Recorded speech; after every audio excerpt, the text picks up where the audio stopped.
It is cold and wet. It is cold. We've been out here since 7 o'clock. Our goal today is to create a really winsome and positive message outside of the Supreme Court in support of these pro-life pregnancy centers.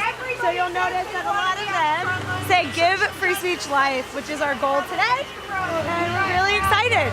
It is important for us to give free speech life. It says give free speech life. Give free speech life. Give free speech life! Give free speech life! We can't be compelled to say something that we don't believe. Compelled speech cannot stand under the First Amendment. I'm here because I support life and I support freedom of speech and I support the First Amendment of the Constitution. How many here today are for free speech? Hey, Mike. Hey, how are you? Good to see you. I'm doing fine, James. Less than 1% of all attorneys ever argue before the Supreme Court of the United States. It's a barrage of questions going rapid fire, and the ability to get your points out quickly and cogently is essential. The law that is made at the United States Supreme Court applies to every single person in this nation. It also is persuasive authority for the world, and so it really matters. And I think what's important is that you're genuine. And I know that that's Mike's goal as well. I think that the justices appreciate that. They want you to be transparent and genuine and to answer their questions. And that will get you a long ways in oral argument.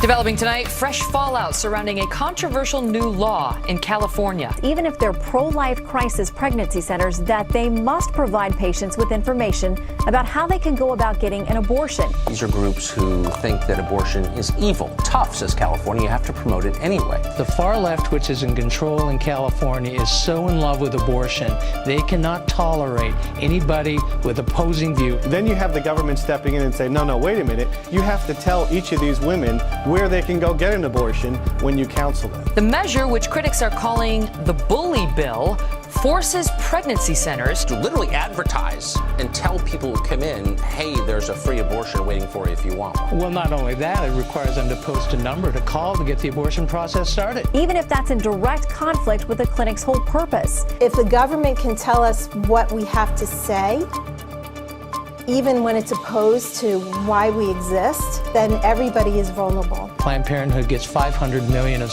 federal funds, imposing their will on small, charitable, life-affirming agencies that have very little money or staffed primarily by volunteers. Shame on them. This is just bullying tactics.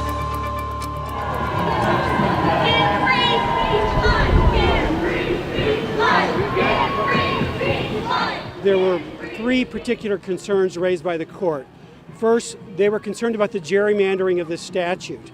The statute claims, California claims that it wants all women to know all their options, but through a series of carefully crafted statutory exemptions and exclusions, the statutes end up only being focused on nonprofit pro-life centers. That kind of gerrymandering in a free speech context is clearly unconstitutional, and we are very hopeful about the outcome of that component of the case. On the unlicensed context, the court was very concerned also about the advertising rules, requiring any ad done by a covered unlicensed facility to put up on their billboards a disclaimer in 29 words and in multiple languages, as large, in a font as large as the ad itself, or in larger unless they put in special colors. That kind of burdensome requirement drowns out ads and is not needed to communicate the information the state might want to communicate in a legitimate fashion.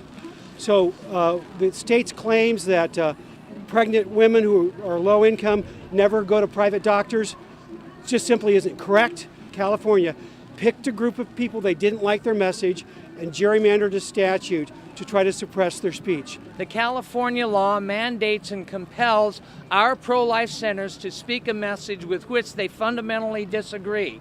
And if this law is allowed to happen, the very heart and soul of the First Amendment will be gone.